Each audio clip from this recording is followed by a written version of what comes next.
સુરતમાં વડાપ્રધાન નરેન્દ્ર મોદીના આગમનને લઈ તડામાર તૈયારીઓ ચાલી રહી છે. સુરતમાં વડાપ્રધાન નરેન્દ્ર મોદીના આગમનને લઈ તડામાર તૈયારીઓ ચાલી રહી છે.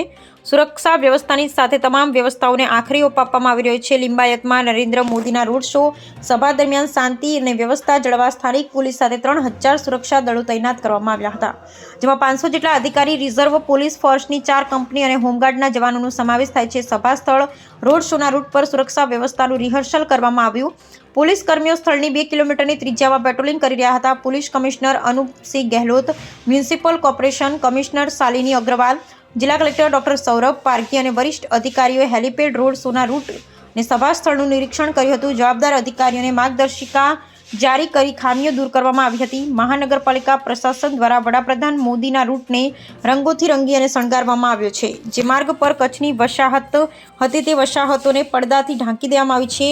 આંતરછેદ પરની મૂર્તિઓથી સફાઈ કરવામાં આવી રહી છે. Bureau report, Sunil Ganjawala, Surat.